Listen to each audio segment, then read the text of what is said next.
Pergi kamu dari sini, Melissa. Dasar perempuan benalu, gak punya kerjaan, cuma bisa numpang hidup di rumah anak saya.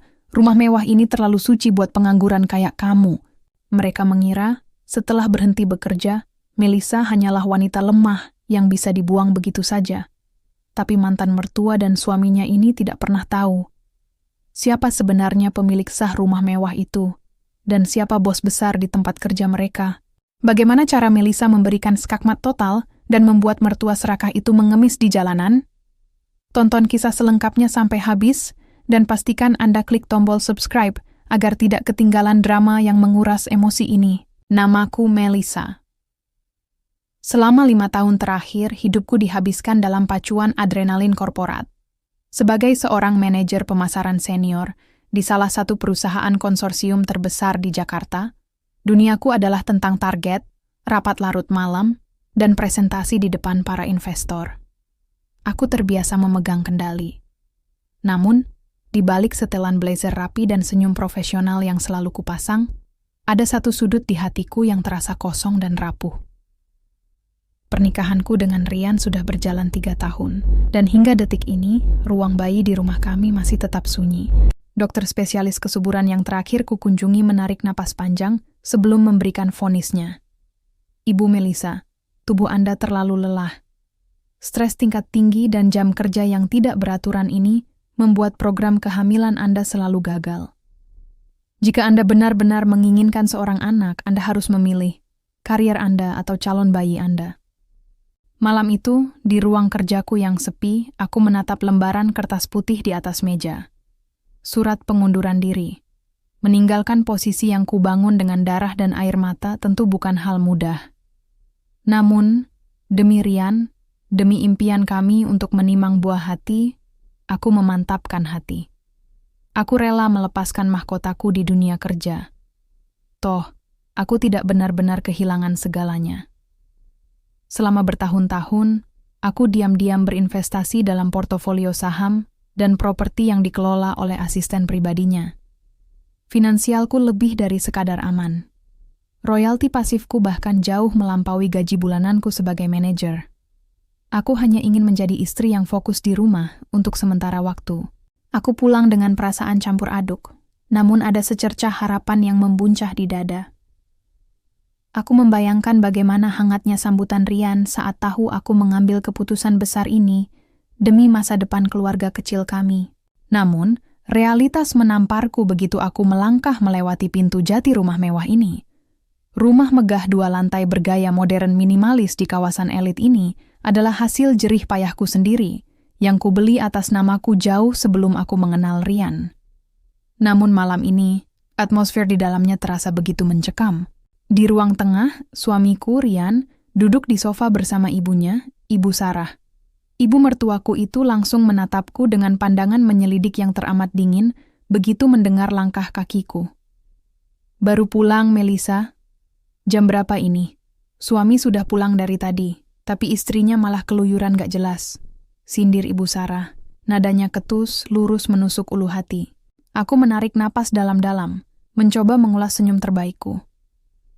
Maaf Ibu, tadi Melissa harus mampir ke rumah sakit dulu mengambil hasil lab, lalu menyelesaikan beberapa urusan di kantor. Aku berjalan mendekati Rian, duduk di sampingnya, lalu mengeluarkan amplop putih berisi surat pengunduran diri yang sudah kutandatangani. Rian, sesuai dengan diskusi kita minggu lalu tentang saran dokter, hari ini aku resmi mengajukan resign. Aku ingin fokus total untuk program hamil kita. Aku berharap Rian akan menggenggam tanganku, menatapku dengan binar mata penuh terima kasih, atau setidaknya memberikan pelukan hangat. Namun, yang terjadi justru sebaliknya. Tubuh Rian menegang. Sebelum dia sempat bersuara, sebuah gerakan cepat merampas amplop itu dari tanganku. Ibu Sarah merebut surat itu dengan kasar. Matanya dengan cepat memindai untaian kalimat di dalamnya, dan seketika itu juga, wajahnya berubah merah padam. Dia melemparkan kertas itu tepat ke arah wajahku. Kamu gila, Melissa, pekik Ibu Sarah. Suaranya melengking tinggi, memecah kesunyian malam. Kamu pikir hidup ini cuma pakai cinta? Kamu mau jadi benalu di rumah anak saya? Menantu macam apa kamu ini? seenaknya berhenti kerja tanpa mikir panjang. Aku tertegun, mataku memanas menahan air mata yang tiba-tiba mendesak keluar. Ibu, tolong dengar penjelasan Melissa dulu. Ini demi program hamil kami. Lagi pula, selama ini... Hamil, dan hamil. Itu cuma alasan kemalasanmu saja. Potong Ibu Sarah tanpa belas kasihan. 3 tahun menikah dan kamu belum juga bisa memberi Rian keturunan. Sekarang, kamu malah mau melepas pekerjaan mapanmu dan berniat menopangkan seluruh hidupmu pada pundak anak saya. Kamu mau menguras keringat Rian untuk membiayai gaya hidupmu yang malas? Kata-kata itu bagai sembilu yang mengiris-iris harga diriku. Aku menoleh ke arah Rian, pria yang berjanji akan menjagaku di depan altar. Aku berharap dia akan bersuara, menjelaskan bahwa keputusan ini adalah kesepakatan kami, atau setidaknya memintanya ibunya untuk merendahkan nada bicaranya. Namun, Rian hanya menunduk, memilin jemarinya sendiri, membiarkan ibunya menguliti kehormatanku sebagai seorang istri. Rian, bisikku lirik, suaraku bergetar menahan tangis. Tolong bicaralah pada ibu. Rian mendongak perlahan, namun tatapannya tidak lagi sama. Tidak ada kehangatan di sana. Hanya ada ketakutan seorang anak yang tunduk pada dominasi ibunya. Mel, mungkin yang dikatakan Mama ada benarnya. Kamu egois kalau langsung resign begitu saja. Beban kerjaku di kantor sedang berat, dan sekarang kamu malah mau menambah beban finansial dengan menjadi pengangguran di rumah ini? Pengangguran? Beban finansial? Aku menatap suamiku dengan rasa tidak percaya yang teramat sangat. Di dalam rumah yang kubeli dengan uangku sendiri, di atas sofa yang kubayar dengan bonus tahunanku, pria yang kucintai ini menyebutku sebagai beban, hanya karena aku melepaskan status pekerja kantoran. Mereka tidak tahu, atau mungkin mereka menutup mata, bahwa selama ini, sebagian besar biaya operasional rumah tangga ini mengalir dari rekening pribadiku. Rian hanya tahu menikmati fasilitas tanpa pernah mau tahu bagaimana semua ini bisa terwujud. Dengar itu, Melissa! Bu Sarah kembali bersuara, kali ini dengan senyum sinis yang penuh kemenangan di sudut bibirnya. Anakku saja keberatan. Mulai besok, jangan harap kamu bisa bersantai-santai di rumah ini. Kalau kamu sudah tidak bisa lagi menghasilkan uang dan membawa pulang kebanggaan, maka posisimu di rumah ini tidak lebih dari sekadar pembantu. Air mataku akhirnya luruh, membasahi pipi. Rasa sakit, kecewa, dan amarah bercampur menjadi satu, bergemuruh di dalam dadaku. Aku mengepalkan tangan di balik lipatan bajuku, menatap 2 orang di hadapanku, yang telah dibutakan oleh keserakahan dan ego mereka sendiri. Mereka mengira aku telah jatuh miskin dan tak berdaya hanya karena selembar surat pengunduran diri. Mereka tidak pernah tahu bahwa keputusanku untuk diam dan mengalah malam ini adalah awal dari sebuah badai besar yang akan menghancurkan kesombongan mereka hingga tak bersisa. Pagi itu, mentari belum sepenuhnya tegak, namun atmosfer di dalam rumah sudah terasa mencekam. Di dapur yang luas dan modern, dapur yang seluruh set kabinetnya kupilih dan kubayar sendiri dengan bonus proyekku 2 tahun lalu, aku berdiri dengan apron yang mengikat pinggang. Tanganku gemetar lembut saat memotong sayuran. Ini adalah hari ketiga sejak aku resmi menyandang status pengangguran di mata suami dan ibu mertuaku. Dan dalam 3 hari ini pula, neraka jahanam seolah dipindahkan ke dalam rumahku sendiri. Melissa, lama sekali kamu masak? Kamu pikir anak saya tidak butuh energi untuk mencari nafkah? Jam begini sarapan belum siap. Suara lengkingan Ibu Sarah memecah keheningan pagi. Melangkah masuk ke dapur dengan melipat tangan di dada. Pandangannya menyapu meja konter dengan tatapan jijik. Seolah-olah semua yang kusentuh adalah kotoran. Aku menarik napas dalam-dalam, menekan gejolak rasa sesak yang menghantam dada. Sebentar lagi selesai, Ibu. Ini tinggal menata nasi goreng dan telur mata sapi untuk Rian. Halah, alasan saja. Makanya, kalau sudah tidak kerja itu bangun lebih pagi. Jangan mentang-mentang tidak punya jam kantor, kamu jadi pemalas dan bangun siang. Ketusnya lagi. Padahal, aku sudah terjaga sejak pukul 4 subuh untuk membersihkan seisi rumah yang luas ini sendirian. Tanpa bantuan asisten rumah tangga yang sengaja diberhentikan oleh Ibu Sarah dengan alasan penghematan karena ada beban baru. Tak lama kemudian, Rian turun dengan pakaian kantornya yang rapi. Setelan jas yang dia kenakan adalah hadiah ulang tahun dariku tahun lalu, dibeli dari butik ternama. Aku menatap suamiku, berharap ada secercah kehangatan, atau setidaknya pembelaan kecil untukku pagi ini. Namun, Rian langsung duduk di meja makan, tanpa melirikku sama sekali. Dia sibuk dengan ponselnya. Aku menyajikan sepiring nasi goreng hangat lengkap dengan telur dan potongan daging asap di depan Rian, lalu semangkuk kecil untuk Ibu Sarah. Saat aku hendak mengambil piring untuk diriku sendiri, sebuah tangan dengan kasar merebut sendok besar dari jemariku. Ibu Sarah memindahkan sisa nasi goreng di wajan ke dalam mangkuk lain, menyisakan hanya kerak nasi yang agak gosong dan sedikit kuah sayur sisa semalam di sudut penggorengan. "Ibu Melisa belum mengambil bagian," ujarku lirih, menatap mangkuk yang dijauhkan dari jangkauanku. Ibu Sarah mendengus sinis, matanya menyipit memandangku penuh penghinaan. "Kamu kan sudah tidak menghasilkan uang lagi, Melisa. Jadi tidak usah makan yang mahal-mahal atau terlalu kenyang. Sadar diri sedikit, kamu di rumah cuma duduk-duduk saja, tidak butuh banyak kalori." Nasi goreng dengan daging asap ini khusus untuk Rian yang banting tulang cari duit dan untuk saya yang sudah lelah mendidik anak sukses. Kamu, makan saja sisa yang ada di wajan itu. Masih untung anak saya mau memberi kamu tumpangan tempat tinggal. Tumpangan tempat tinggal? Kata-kata itu bagai belati berkarat yang dihujamkan tepat ke jantungku. Aku menahan napas. Dadaku naik turun menahan amarah yang luar biasa. Ingin rasanya aku berteriak di depan wajah keriput itu, bahwa sertifikat rumah megah yang mereka tempati ini terkunci rapat di dalam brankas pribadiku, dengan namaku tertera jelas sebagai pemilik tunggal. Rian bahkan tidak membayar sepeser pun untuk cicilan rumah ini. Aku menoleh ke arah Rian. Pria itu menyuap nasi gorengnya dengan tenang, seolah tidak mendengar istrinya sedang dihina dan diperlakukan lebih rendah dari seorang pelayan. "Rian, kamu membiarkan ibu bicara seperti itu padaku?" Tanyaku dengan suara yang bergetar hebat, menahan air mata yang sudah menggenang di pelupuk mata.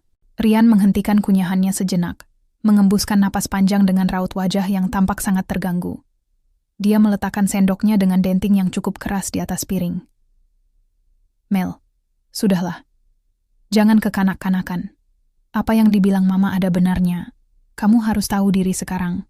Pengeluaran kita harus diperketat semenjak kamu berhenti kerja. Beban finansialku berat, Mel. Kamu jangan egois memikirkan perutmu sendiri sedangkan aku harus memikirkan cicilan dan biaya hidup kita bertiga." Aku tersenyum getir, setitik air mata akhirnya lolos membasahi pipiku. Beban finansial? Rian bahkan tidak tahu bahwa seluruh tagihan listrik, air, dan internet rumah ini otomatis terpotong dari auto debit rekening bank pribadiku yang belum sempat kuubah. Dia mengira uang gajinya yang tak seberapa, itu sudah cukup untuk membiayai kemewahan hidup ibunya di rumah ini. Aku melangkah mundur perlahan, meninggalkan dapur tanpa menyentuh sisa makanan gosong yang mereka berikan.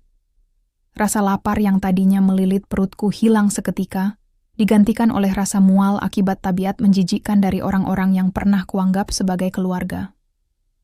Sambil berjalan menuju kamar belakang, kamar pembantu yang kini dipaksakan menjadi tempatku beristirahat, karena kamar utamaku telah diambil alih oleh Ibu Sarah. Aku mengepalkan tangan hingga buku-buku jariku memutih. "Silakan nikmati kesombongan kalian di atas piring-piring itu," bisikku dalam hati. "Kunyah dengan baik setiap hinaan yang kalian lemparkan padaku pagi ini. Karena demi apapun yang suci di dunia ini, aku akan memastikan setiap suapan yang kalian makan dari hasil keringatku selama ini akan berubah menjadi batu sandungan yang membuat kalian merangkak dan mengemis ampunan di kakiku. Badai itu sedang kukumpulkan, dan saat waktunya tiba, aku tidak akan menyisakan sedikit pun belas kasihan."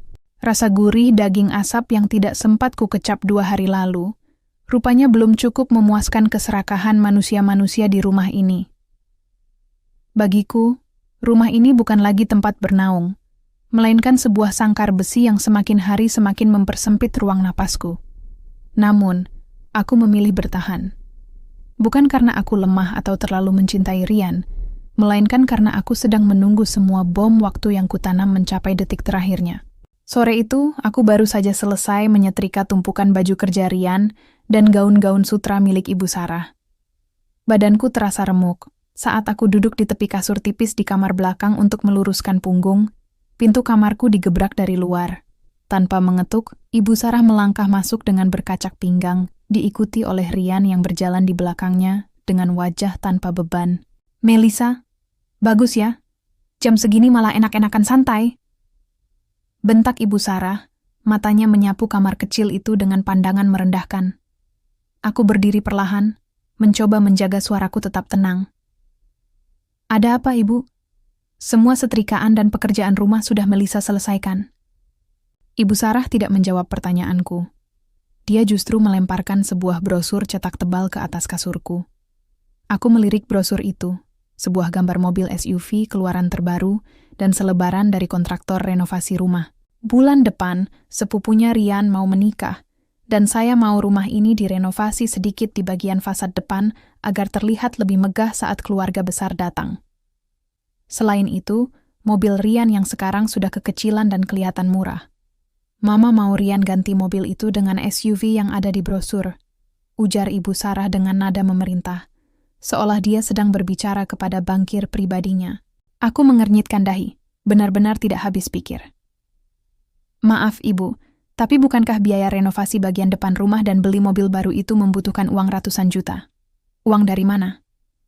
Ibu Sarah mendengus, lalu menatapku dengan senyum sinis yang syarat akan kelicikan. "Uang dari mana kamu tanya?" "Ya dari uangmu, Melisa. Kamu kan mantan manajer, pasti punya tabungan sisa kerja bertahun-tahun. Mana kartu ATM-mu? Serahkan ke saya. Biar saya yang kelola uang itu untuk renovasi rumah ini dan belikan mobil baru untuk adik iparmu juga sekalian." Mendengar tuntutan yang begitu gila dan tidak masuk akal itu, darahku berdesir hebat. Senyum getir hampir saja lolos dari bibirku. Mereka benar-benar mengira aku adalah sapi perah yang bisa diperas hingga tetes terakhir. Bahkan setelah mereka memperlakukanku seperti sampah. "Tidak bisa, Ibu," jawabku tegas, menatap lurus ke dalam manik mata ibu mertuaku. "Uang tabunganku adalah hak pribadiku, dan itu disiapkan untuk program kehamilan serta kebutuhan mendesak di masa depan. Aku tidak akan menyerahkan kartu ATM-ku untuk renovasi atau membelikan mobil orang lain." Wajah Ibu Sarah seketika berubah merah padam mendengarnya. Dia menoleh ke arah anaknya dengan histeris. "Rian, kamu lihat ini. Lihat kelakuan istrimu yang pelit dan egois ini. Dia menyimpan uang ratusan juta sementara ibumu dan adikmu kesusahan. Dia tidak mau berbakti pada mertua." Rian melangkah maju, menatapku dengan tatapan menghakimi yang membuat hatiku benar-benar mati rasa. "Melisa, kamu kok keterlaluan sekali. Kamu kan sekarang cuma di rumah saja, tidak butuh jajan atau pengeluaran kosmetik lagi. Untuk apa kamu pegang uang sebanyak itu? Kasihlah ke Mama. Lagi pula, renovasi rumah ini kan juga buat kenyamanan kita bersama. Jangan jadi istri durhaka yang menimbun harta sendirian saat suami dan keluarga sedang butuh bantuan." "Kenyamanan bersama? Istri durhaka?" Aku menatap Rian, pria yang 3 tahun lalu bersumpah akan menafkahiku dan melindungiku. Kini, dia berdiri di sana, mengemis tabunganku demi gengsi ibunya, tanpa tahu malu sedikit pun. Dia bahkan tidak sadar bahwa mobil yang dipakainya sekarang adalah mobil yang kubeli dan rumah yang ingin direnovasi ibunya ini 100% milikku. "Beban finansialmu berat kan, Rian? Begitu katamu kemarin?" Tanyaku dengan nada yang teramat dingin, membuat Rian sedikit tersentak.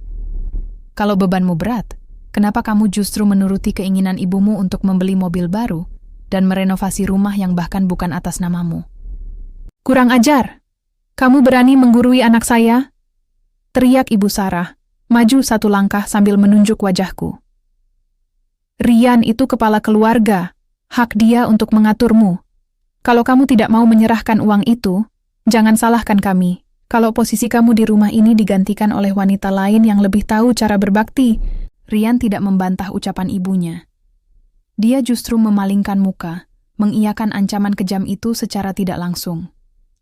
Aku menarik napas panjang, menekan segala emosi yang bergolak di dadaku, hingga menjadi ketenangan yang mematikan. Aku menatap mereka berdua bergantian, lalu tersenyum tipis. Sebuah senyuman yang membuat Rian tampak kebingungan.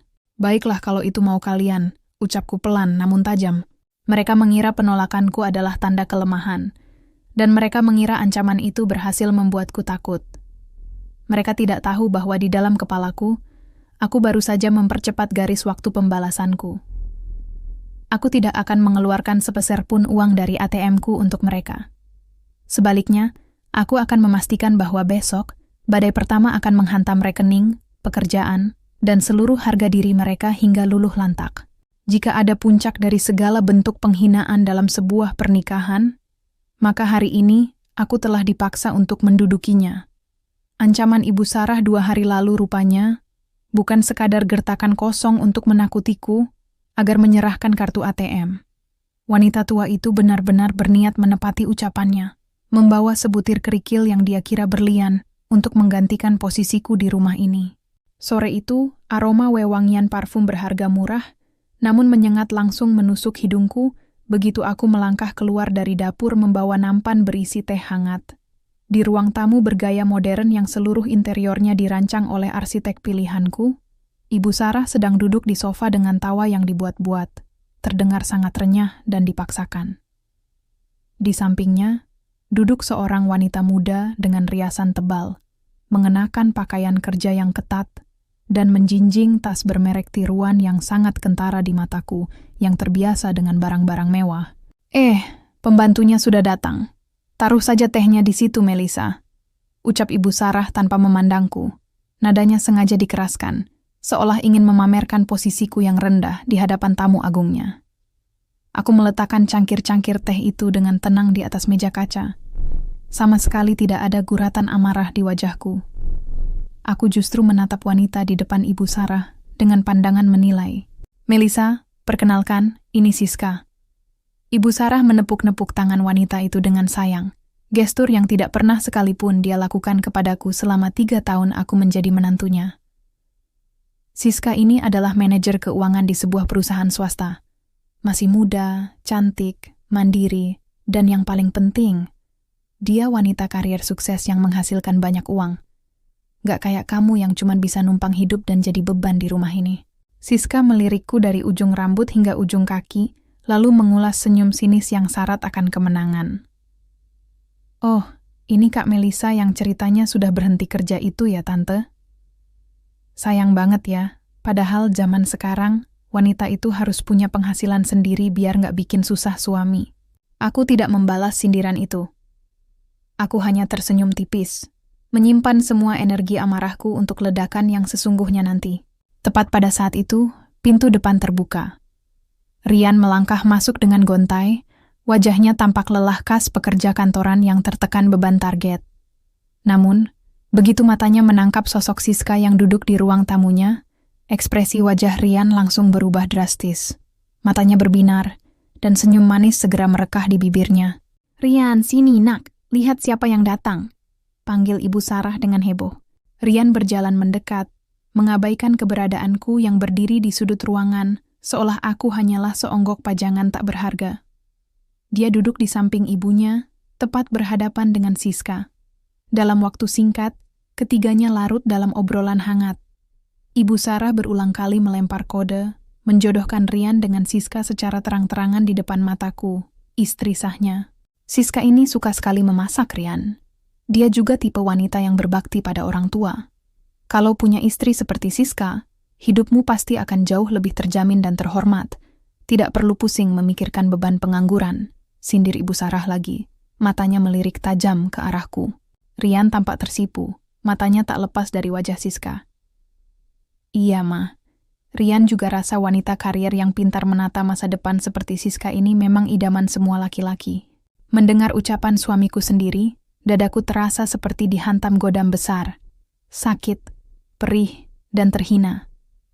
Pria ini, yang seluruh biaya hidup, pakaian, hingga martabatnya diangkat olehku, kini sedang merencanakan masa depan dengan wanita lain demi gengsi dan harta yang dikiranya melimpah. Rian benar-benar tergoda, dan dia mulai memperlakukanku dengan dingin seolah aku adalah kesalahan terbesar dalam hidupnya. Melissa, kamu tunggu apa lagi di situ?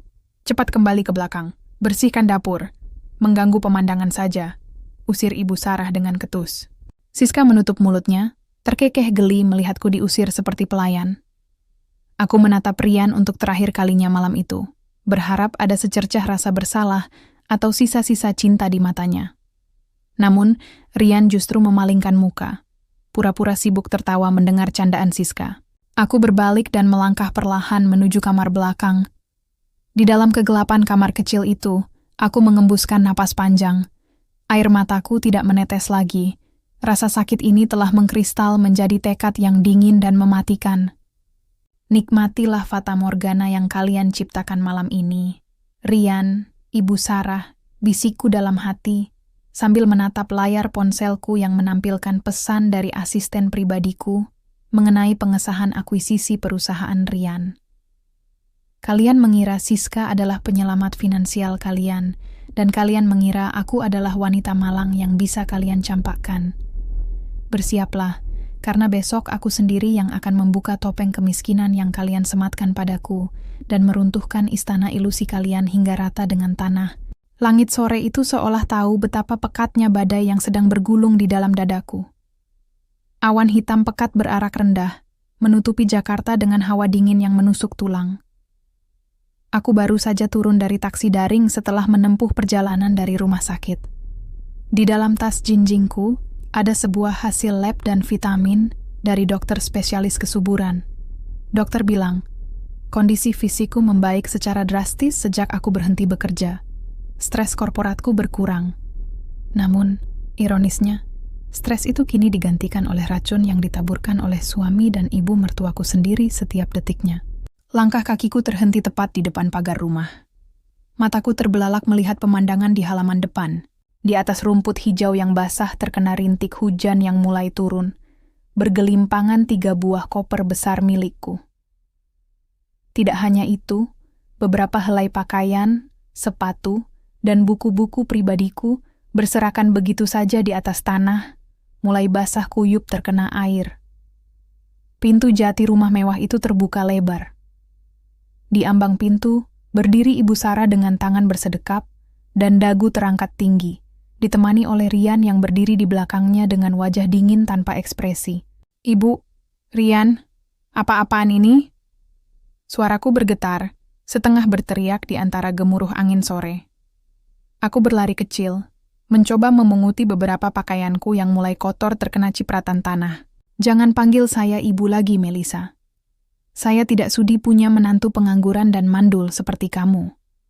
Teriak Ibu Sarah, suaranya melengking tinggi, sengaja dikeraskan agar para tetangga di kompleks elit ini mendengarnya.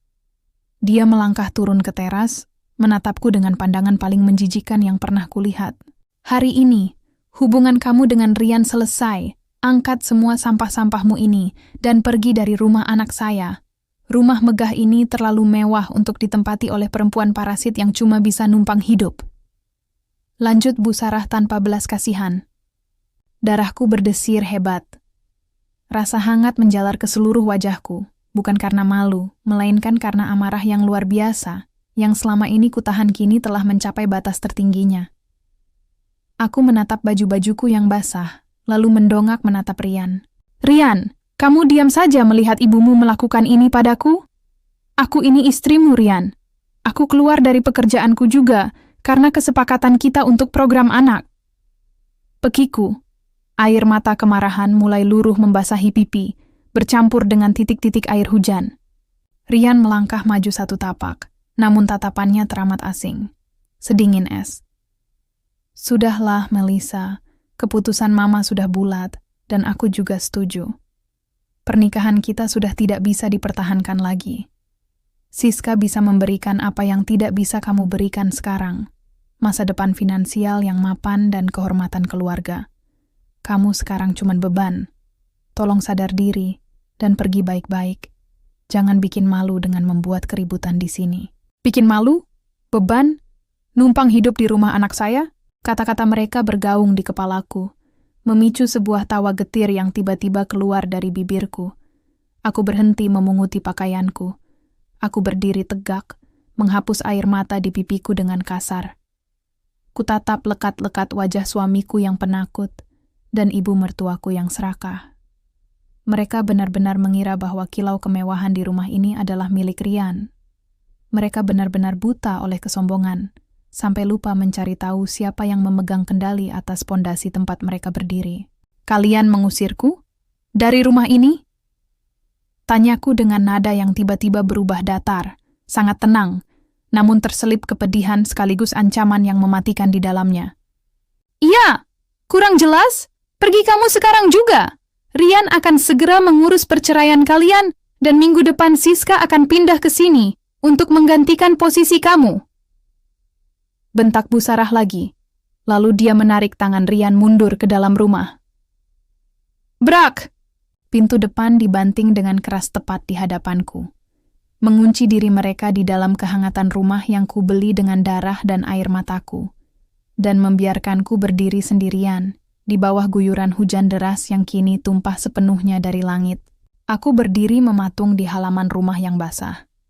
Air hujan membasahi seluruh tubuhku, namun hatiku justru terasa sangat panas dan membara. Aku menatap pintu yang tertutup itu, lalu beralih menatap koper-koperku yang malang. Perlahan, senyuman dingin, sebuah senyuman kemenangan yang sesungguhnya, terukir di bibirku. Aku mengeluarkan ponselku dari dalam kantong plastik yang aman dari air, lalu mengetik sebuah nomor yang sudah sangat kuhafal. "Halo Pak Han?" Ucapku begitu sambungan telepon terhubung. Suaraku tidak lagi bergetar karena sedih. Suaraku kini penuh dengan otoritas yang mutlak. "Eksekusi rencana kita sekarang.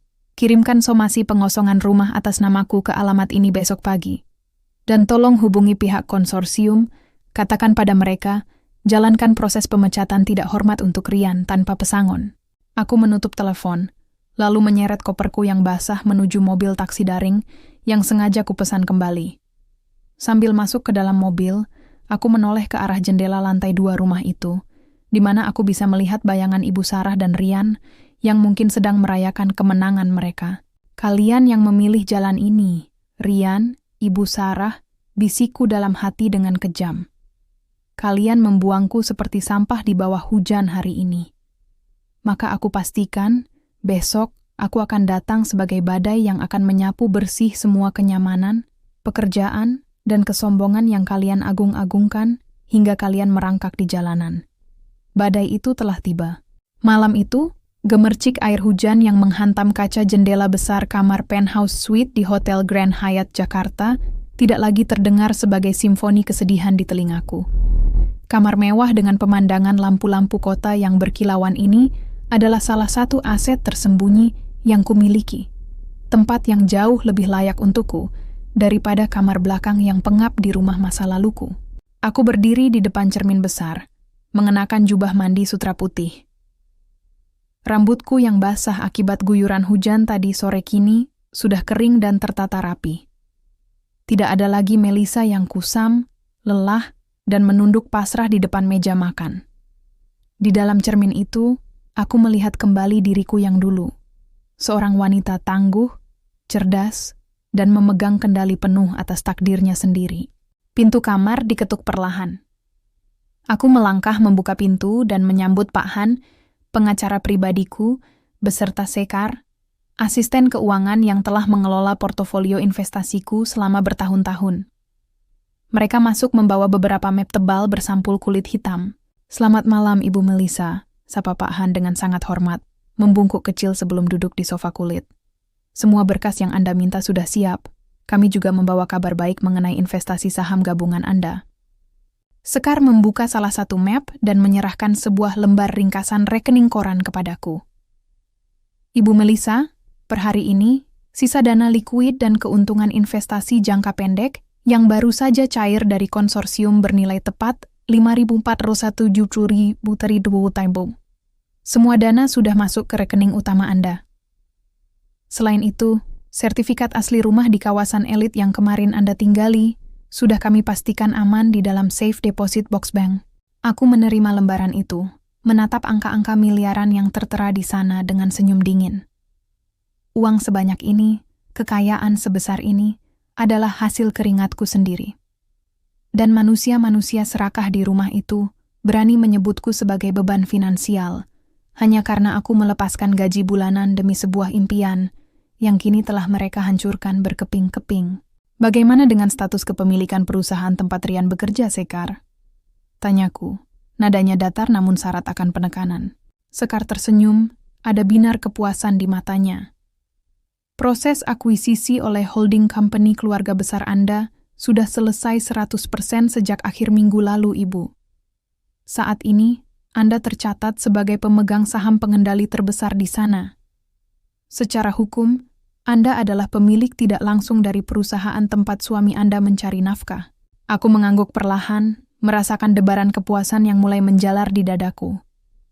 Ini adalah skenario yang bahkan tidak pernah dibayangkan oleh otak dangkal Ibu Sarah dan Rian. Mereka mengira aku terusir dan meratapi nasib di pinggir jalan, sementara kenyataannya, aku sedang duduk di atas singgasana yang siap meruntuhkan seluruh dunia mereka. Pak Han, bagaimana dengan somasi yang saya minta? Kualihkan pandanganku pada pengacara senior itu. Pak Han membenarkan letak kacamata jeli miliknya, lalu mengeluarkan selembar surat resmi berstempel hukum. Somasi pertama untuk pengosongan rumah atas nama Ibu Melisa sudah ditandatangani. Besok pagi-pagi sekali, tim kami bersama petugas keamanan setempat akan mengantarkan surat ini langsung ke tangan Ibu Sarah.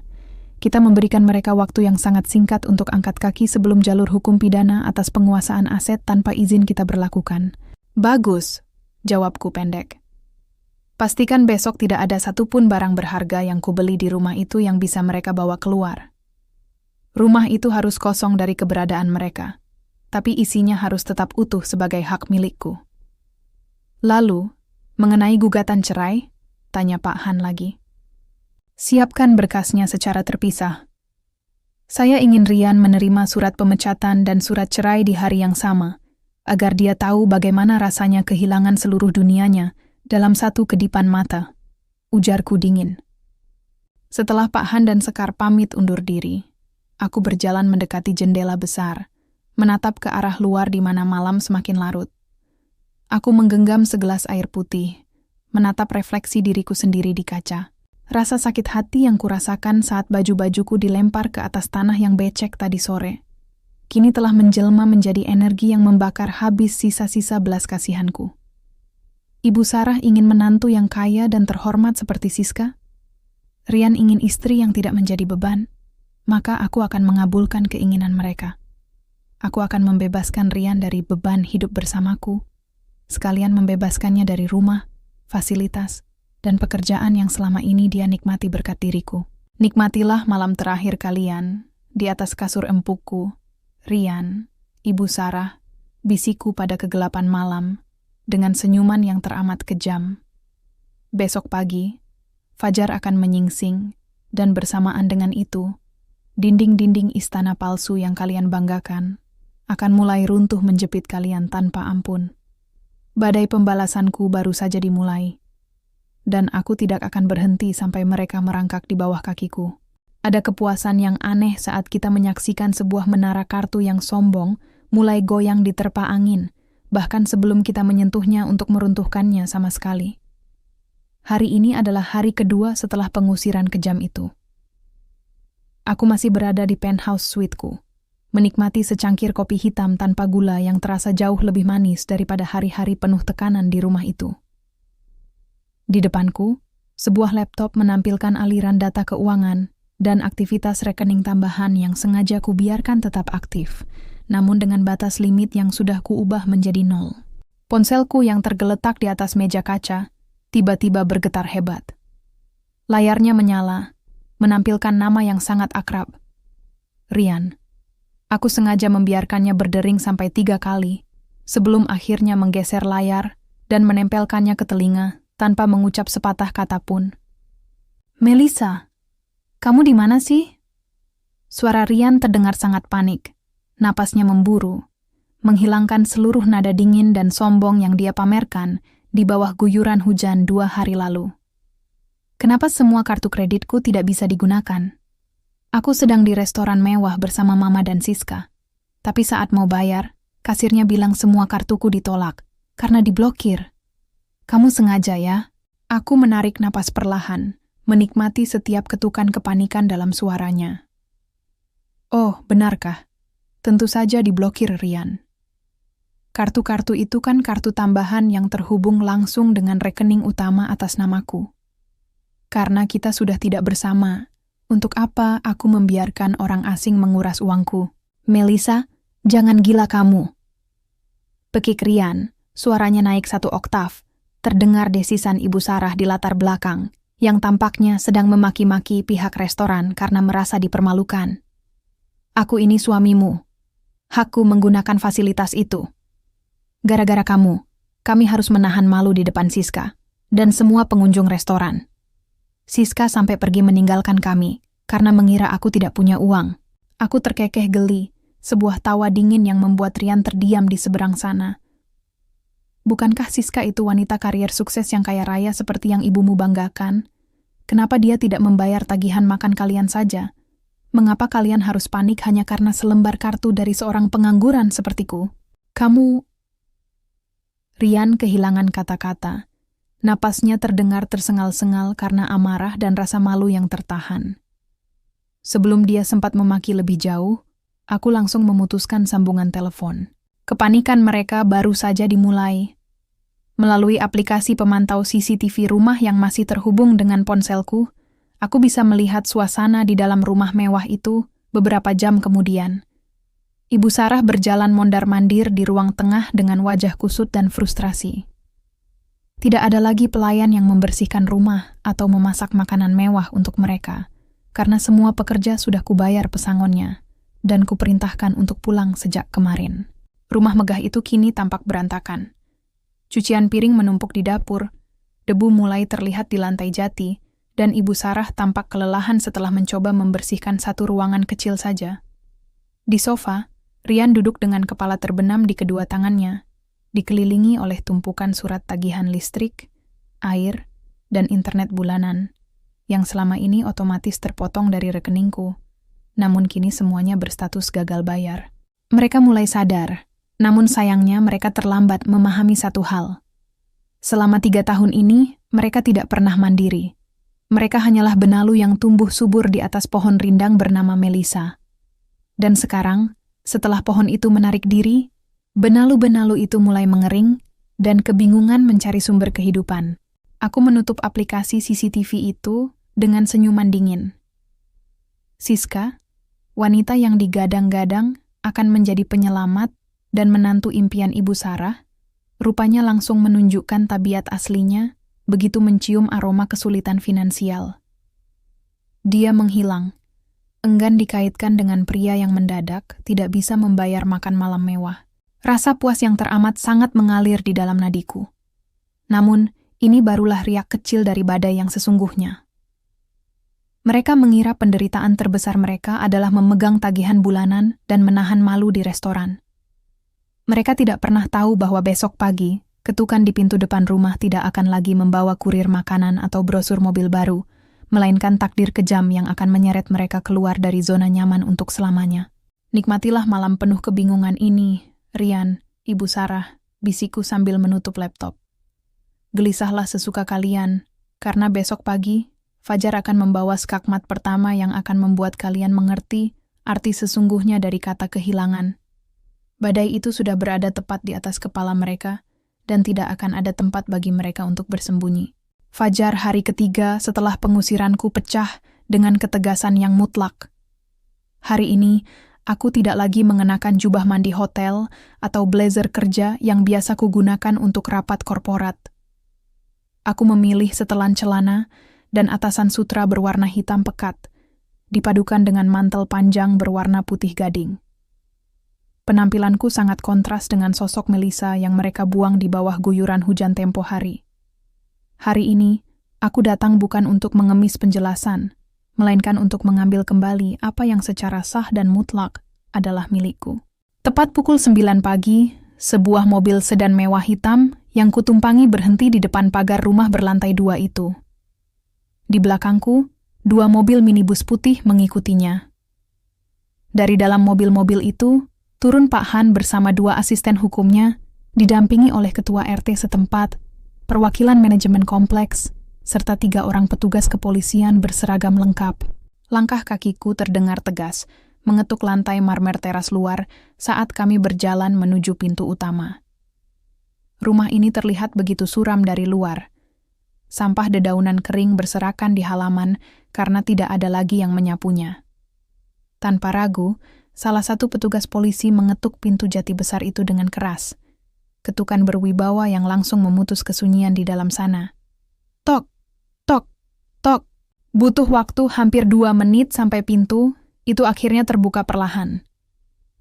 Ibu Sarah muncul dari balik pintu dengan daster rumahan yang kusut, rambutnya agak acak-acakan, karena tampaknya dia baru saja terbangun atau kelelahan mengurus rumah sendiri. Di belakangnya, Rian mengekor dengan kaos oblong. Wajahnya masih menyiratkan sisa-sisa kepanikan dari masalah kartu kredit kemarin malam. Namun, begitu pandangan mereka jatuh pada sosokku yang berdiri anggun di barisan paling depan, wajah kedua orang itu seketika berubah. Ibu Sarah membelalakan matanya, sementara Rian tampak tertegun tak percaya melihat perubahanku yang begitu drastis. "Melissa, berani-beraninya kamu datang lagi ke sini setelah diusir?" Teriak Ibu Sarah, suaranya mencoba melengking sombong seperti biasa. Namun ada getaran ketakutan yang tidak bisa dia sembunyikan saat melihat polisi-polisi di belakangku. Mau mengemis biar diterima kembali sama Rian.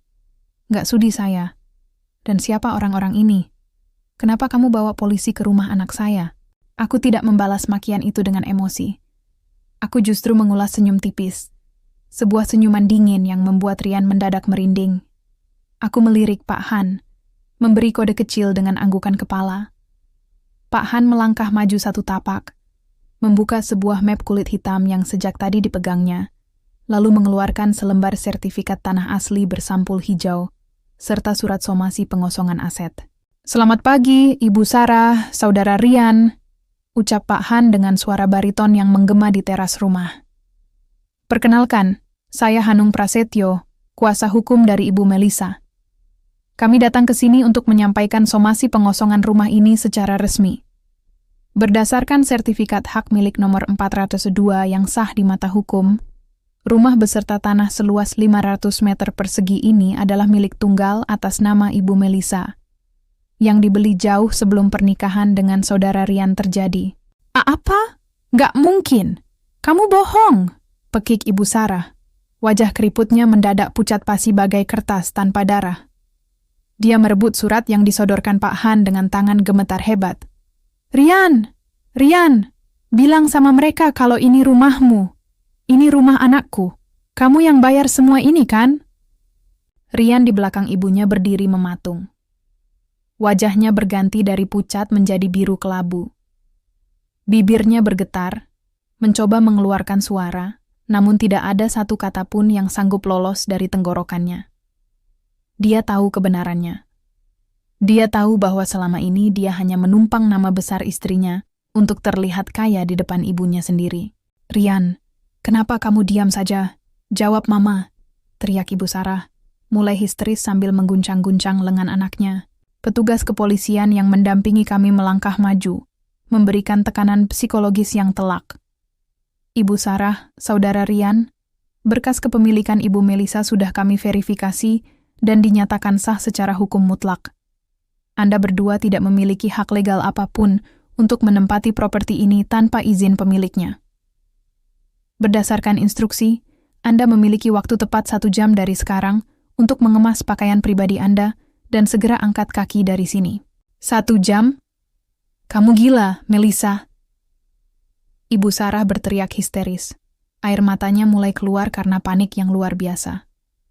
Dia mencoba menerobos maju untuk meraih mantelku, namun petugas polisi dengan sigap menahannya. "Ini rumah anakku. Kamu tidak bisa mengusir kami seperti ini. Kurang ajar kamu, Melissa, menantu durhaka." Aku melangkah maju 1 tapak, menatap lurus ke dalam mata Ibu Sarah yang kini dipenuhi ketakutan. Nada suaraku sangat tenang, bahkan hampir berbisik, namun setiap katanya menghujam sedalam silet. 2 hari lalu, di bawah hujan deras, Ibu membuang koper-koperku ke atas tanah yang becek dan menyebutku sebagai beban parasit di rumah ini. Ucapku, dingin tanpa riak. Sekarang, Saya hanya mengembalikan kata-kata itu pada kalian. Angkat kaki dari propertiku. 1 jam, Ibu. Jika lewat 1 menit saja, petugas tidak akan segan-segan menyeret kalian keluar atas tuduhan penguasaan aset secara ilegal. Rian menatapku dengan mata yang memerah, penuh penyesalan sekaligus kepanikan yang mendalam. Mel, tolong Mel, jangan lakukan ini pada Mama. Aku memalingkan mukaku dari Rian, mengabaikan sisa-sisa suaranya yang kini terdengar menjijikkan di telingaku. Aku berbalik, berjalan kembali menuju mobil mewahku, membiarkan para petugas, ketua RT, dan tim hukumku memulai proses pengosongan rumah. Dari balik kaca mobil yang gelap, aku menyaksikan Ibu Sarah yang histeris mulai menangis meraung-raung di teras, sementara Rian dengan lunglai mulai memasukkan baju-bajunya ke dalam kantong plastik seadanya. Pemandangan katarsis yang membuat hatiku dipenuhi kepuasan yang teramat maksimal. Kehancuran mereka baru saja dimulai. Kepuasan terbesar dari sebuah strategi pembalasan bukanlah saat kita melihat musuh kita terjatuh, melainkan saat mereka menyadari bahwa tali yang menjerat leher mereka ditarik oleh orang yang paling mereka remehkan. Hanya berselang 3 jam setelah Rian dan ibunya diusir secara memalukan dari rumahku, fokusku berpindah ke medan pertempuran berikutnya. Gedung perkantoran bertingkat di kawasan pusat bisnis Jakarta, tempat di mana Rian selama ini menyombongkan posisinya sebagai pria mapan. Aku duduk dengan anggun di kursi direktur utama yang dilapisi kulit premium. Ruangan luas di lantai paling atas ini menyajikan pemandangan cakrawala kota yang megah. Di atas meja kerja kayuku yang berkilau, sudah terletak selembar surat pemecatan tidak hormat dan berkas gugatan cerai yang telah ditandatangani oleh Pak Han. Pintu ruangan diketuk dengan tergesa-gesa. Sekretarisku membuka pintu, memperlihatkan sosok Rian yang melangkah masuk dengan napas memburu dan pakaian yang kusut. Rian tampaknya sengaja melarikan diri ke kantor untuk mencari perlindungan atau meminta bantuan dana darurat dari perusahaannya, setelah luntang-lantung membawa kantong-kantong plastik berisi pakaian di pinggir jalan bersama ibunya. Namun, begitu langkah kakinya terhenti di tengah ruangan dan matanya menangkap sosokku yang duduk di kursi tertinggi pemilik perusahaan, seluruh tubuh Rian seketika menegang. Wajahnya berganti dari lelah menjadi syok yang luar biasa. Matanya membelalak, mulutnya menganga tanpa bisa mengeluarkan suara.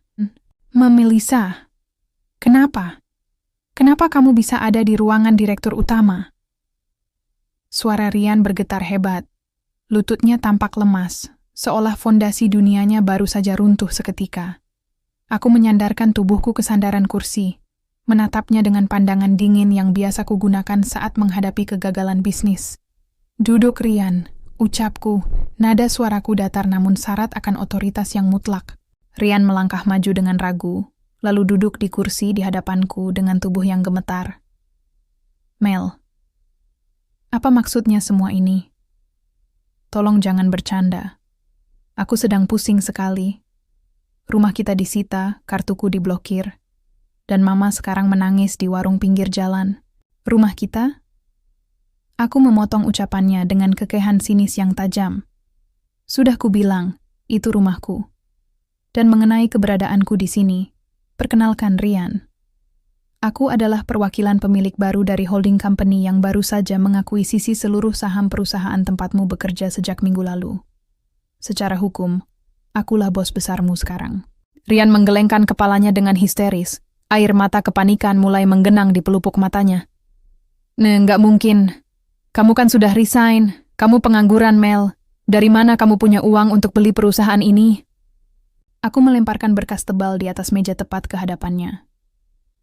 Kamu dan ibumu terlalu buta oleh kesombongan sampai lupa bahwa sebelum aku menjadi istri yang penurut di rumahmu, aku adalah seorang profesional dengan portofolio investasi miliaran rupiah. Aku melepaskan karierku demi program anak kita, Rian. Bukan karena aku miskin atau tak berdaya. Kupandangi wajah suamiku yang kini tampak begitu kecil, begitu rapuh, dan begitu menjijikan. Tapi kamu dan ibumu justru memperlakukanku seperti sampah dan pembantu. Kalian membawa wanita lain ke rumahku dan mengusirku di bawah hujan deras karena mengira aku adalah beban. Aku menggeser 2 dokumen penting ke depan dada Rian. Ini surat pemecatan tidak hormat untukmu atas dasar pelanggaran etika dan penurunan kinerja. Kamu keluar dari sini tanpa pesangon sepeser pun. Dan di bawahnya adalah surat gugatan cerai kita. Rian menatap surat-surat itu, lalu seketika jatuh berlutut di atas lantai marmer di depan mejaku. Dia menangis terseduh-seduh, mencoba meraih ujung sepatuku. Mel. Maafkan aku, Mel. Aku khilaf. Aku cuma dengar kata-kata mama. Tolong jangan lakukan ini. Aku tidak punya apa-apa lagi jika dipecat. Tolong kasih aku kesempatan kedua, Mel. Aku mencintaimu. Aku menarik kakiku menjauh, menatapnya dengan rasa muak yang tak terhingga. Oh ya, satu hal lagi, Rian. Bayar semua utang belanjaan ibumu yang ditarik dari rekening tambahan pribadiku selama ini dalam waktu 3 hari. Jika tidak, Pak Han tidak akan segan-segan menjebloskan kalian berdua ke dalam penjara atas tuduhan penipuan dan penggelapan dana. Aku berdiri, memunggungi Rian yang kini menangis histeris sambil memukul-mukul lantai, meratapi kehancuran total hidupnya yang terjadi dalam waktu 1 hari. Rasa puas yang teramat maksimal bergejolak di dadaku. Badai yang kubawa telah meratakan seluruh kesombongannya hingga tak bersisa. 3 bulan berlalu sejak badai pembalasanku meruntuhkan dinasti ilusi yang dibangun oleh Rian dan Ibu Sarah. Kini, aku berdiri di atas kaki sendiri dengan martabat yang jauh lebih kokoh. Proses perceraian kami selesai dengan cepat di pengadilan. Rian tidak memiliki kekuatan hukum maupun finansial sama sekali untuk melawan. Hari ini, aku menghadiri acara peresmian yayasan sosial baru yang kudirikan untuk membantu para wanita korban kekerasan domestik dan finansial. Sebuah pembuktian nyata bahwa kebahagiaan dan kesuksesanku mengalir jauh lebih deras setelah lepas dari jerat keluarga beracun itu. Acara yang digelar di aula sebuah hotel berbintang itu berlangsung megah, diliput oleh berbagai media digital. Aku mengenakan gaun formal berwarna merah marun, memancarkan aura seorang wanita mandiri yang memegang kendali penuh atas takdirnya. Setelah sesi wawancara selesai, aku melangkah keluar menuju lobi utama, didampingi oleh 2 pengawal pribadi dan Pak Han. Namun ketenanganku terusik saat sebuah kegaduhan terjadi di dekat pintu masuk lobi. Melissa, tolong dengar Mama Mel. Sebuah suara melengking yang kini terdengar parau dan pecah memecah keheningan lobi. Aku menghentikan langkahku. Dari arah pintu, 2 orang dengan pakaian yang teramat lusuh mencoba menerobos barisan keamanan. Petugas hotel sempat menahan mereka, namun saat melihatku, kedua orang itu langsung menjatuhkan diri dan merangkak di atas lantai marmer lobi yang dingin. Mereka adalah Ibu Sarah dan Rian. Aku hampir tidak mengenali mereka jika bukan karena suara itu. Ibu Sarah, wanita yang dulu selalu tampil sombong dengan gaun sutra imitasi dan perhiasan mencolok, kini mengenakan baju daster murahan yang pudar dan robek di beberapa bagian. Wajahnya tampak amat kuyu, keriputnya mendalam, dan rambutnya yang memutih dibiarkan acak-acakan. Di sampingnya, Rian tampak kurus kering dengan kaos oblong yang melar. Wajahnya dipenuhi janggut tipis yang tak terawat, dan matanya cekung menyiratkan keputusasaan yang mendalam. Melissa, Mama mohon, Mel, maafkan Mama. Ibu Sarah menangis histeris, air matanya bercucuran membasahi lantai marmer saat dia berhasil menjangkau ujung sepatuku. Dia menggenggam kakiku dengan tangan yang gemetar hebat. Tidak ada lagi sisa-sisa kesombongan seorang ibu mertua yang dulu mengusirku seperti sampah. Kami hidup telantar, Mel. Kami tinggal di kontrakan sempit yang kumuh di pinggir rel kereta. Rian tidak bisa dapat kerja dimanapun karena surat pemecatanmu. Kami kelaparan, Melissa. Rian ikut bersujud di samping ibunya, air matanya menetes deras, wajahnya memerah menahan rasa malu di depan pandangan sinis orang-orang di lobi. Mel, tolong terima aku kembali. Aku menyesal, Mel. Aku tahu aku suami yang tidak berguna dan penakut. Siska langsung kabur dan memblokir nomor kami setelah tahu aku dipecat dan tidak punya rumah. Tolong, Mel, demi sisa cinta kita, beri kami tumpangan atau pekerjaan apa saja. Aku janji akan jadi suami yang berbakti. Aku menatap 2 manusia yang kini mengemis di bawah kakiku. Tidak ada lagi rasa benci, tidak ada lagi rasa sakit hati yang membakar. Yang tersisa di dalam dadaku hanyalah rasa muak yang teramat dalam melihat kepalsuan mereka. Mereka tidak menyesali perbuatan kejam mereka kepadaku. Mereka hanya menyesali kenyataan bahwa mereka telah kehilangan fasilitas mewah dan kenyamanan yang dulu kupenuhi. "Lepaskan," ucapku, sangat pelan, namun nadanya sedingin es yang membekukan aliran darah mereka. Pengawal pribadiku dengan sigap menarik tangan Ibu Sarah dari kakiku. Wanita tua itu menangis meraung-raung, mengemis ampunan seolah aku adalah penentu hidup dan matinya. "Melissa, tolong jangan kejam begini, Mel. Mama bisa mati kelaparan." Jerit Ibu Sarah lagi, suaranya menggema pilu, disaksikan oleh belasan kamera wartawan yang mulai menyorot ke arah mereka. Aku memperbaiki posisi mantelku, lalu menatap Rian dan Ibu Sarah untuk terakhir kalinya dalam hidupku. "Saat kalian membuang baju-bajuku ke atas tanah yang becek di bawah hujan deras, kalian tidak pernah memikirkan apakah aku akan mati atau hidup. Kalian menyebutku beban dan parasit di rumah yang kubeli sendiri." Aku mengulas senyum kemenangan yang teramat dingin, menatap lurus pada tatapan kosong suamiku. "Sampaikan pada ibumu, Rian. Dunia ini berputar, dan ini adalah karma instan yang harus kalian bayar tunai atas setiap tetes air mata yang kalian paksa keluar dari mataku dulu. Jangan pernah tunjukkan wajah menjijikkan kalian lagi di depanku." Tanpa menunggu balasan atau tangisan mereka yang semakin histeris, aku berbalik dan melangkah pergi dengan dagu terangkat tinggi. Langkah kakiku terdengar mantap menjauh dari masa lalu yang kelam, meninggalkan dua benalu itu larut dalam penyesalan seumur hidup mereka di atas lantai marmer yang dingin. Drama ini telah selesai, dan akulah pemenang mutlaknya.